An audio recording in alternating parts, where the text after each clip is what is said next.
안녕하세요. 김태훈의 현명한 주식 투자 방송 시작하겠습니다.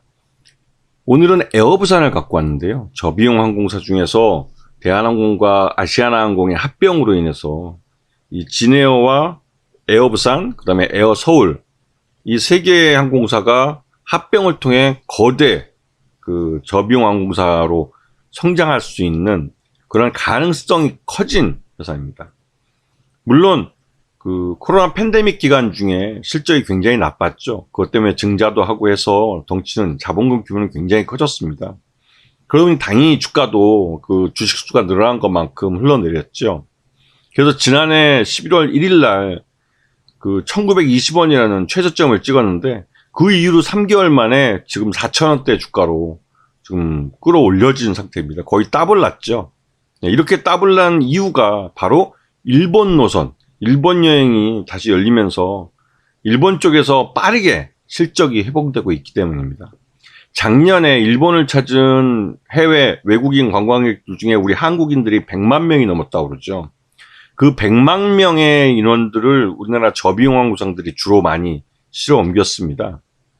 그러다 보니 이 저비용 항공사들도 빠르게 실적을 개선하고 있고 또 해외여행 정상화에 따라서 그 중형 이상 비행기를 빠르게 도입하고 있습니다.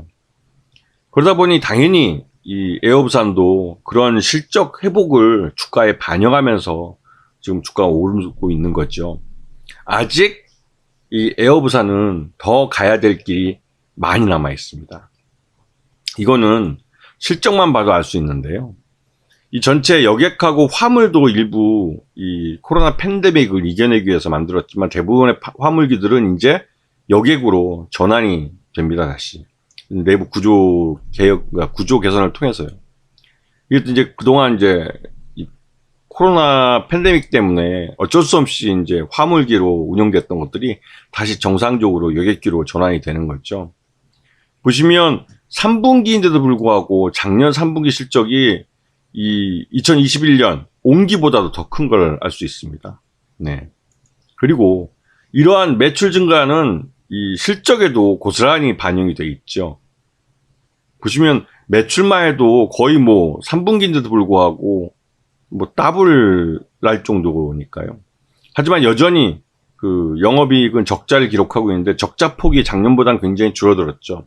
점점 실적이 개선되고 있는 걸 보여주고 있습니다. 그리고 해외여행을 가까운 일본뿐만 아니라 동남아나 이런 중장거리 노선을 늘려가고 있어서 조만간에 아마 올해 내에 흑자 전환 가능성이 높은 그런 상황입니다. 그렇기 때문에 그 흑자 전환하는 주가를 지금 반영하고 있는 흐름이라고 할 수 있죠.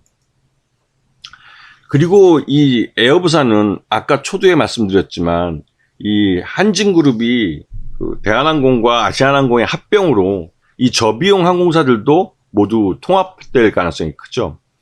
지금 그 한진그룹은 이 에어부산을 매각할지 아니면 다른 진에어와 에어부산과 에어서울 이 세 개의 저비용 항공사를 모두 합병을 시켜서 거대 저비용 항공사를 만들지 이를 고민해 봐야 됩니다.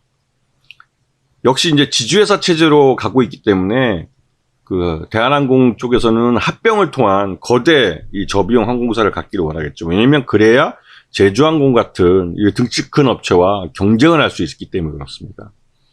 그래서 이 아마도 합병으로 갈 가능성이 크다면 그 헤게모니는 아마 에어부산이 가져갈 가능성이 크죠. 왜냐하면 서울에 본사가 있으니까 이 지방에 대한 부산에 대한 배려로 부산에 여전히 에어부산을 중심으로 해서 에어서울과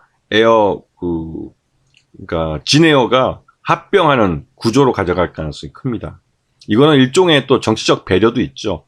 부산이라는 게 말 그대로 PK, TK 이 지금 현재 집권 세력의 주요 지지 기반이기 때문에 이 에어부산을 뭐 근거지를 뭐 인천으로 옮긴다든가 진에어 쪽으로 중심으로 합병을 하게 되면 이 부산 지역의 그 여론이 별로 좋지 않게 되죠. 그러면 전체적으로도 이 대한항공의 합병, 통합 그 국적기 하는 이 사업이 프로젝트가 좀 난관에 부딪힐 수 있습니다. 그렇기 때문에 이 에어부산 중심으로 합병이 이루어질 가능성이 크다는 거죠. 이런 점을 감안하고 이 종목을 보게 되면 지금은 확실하게 코로나 팬데믹을 벗어나면서 실적 개선을 빠르게 나타내고 올해 흑자를 나타낼 가능성이 크다면 이전에 주식수가 많이 늘어나긴 했어도 이전에 그 주가를 회복할 가능성이 크다는 거죠. 길게 보면 이 저비용 항공사들과 여행주들 같은 경우는 이제 포스트 코로나 이전 2019년 그때의 실적으로 그 주가도 돌아갈 가능성이 크다는 걸 명심하셔야 됩니다. 그래서 지금은 좀 길게 보는 눈으로 이런 여행주와 항공주들을 바라보셔야 되는 거죠. 그래서 지금이 뭐 타이밍이 그렇게 나쁘진 않지만 장기 평선을 뚫고 올라왔기 때문에 그 상승 피로감이 있습니다. 설 연휴 지나고 나서 충분히 저점에서 살 수 있는 기회가 있기 때문에 가격 조정을 받는 걸 기다렸다가 들어가시면 충분히 큰 수익을 가져가실 수 있을 거라고 생각이 듭니다. 자, 오늘 첫 번째 방송 여기서 마치겠습니다. 감사합니다.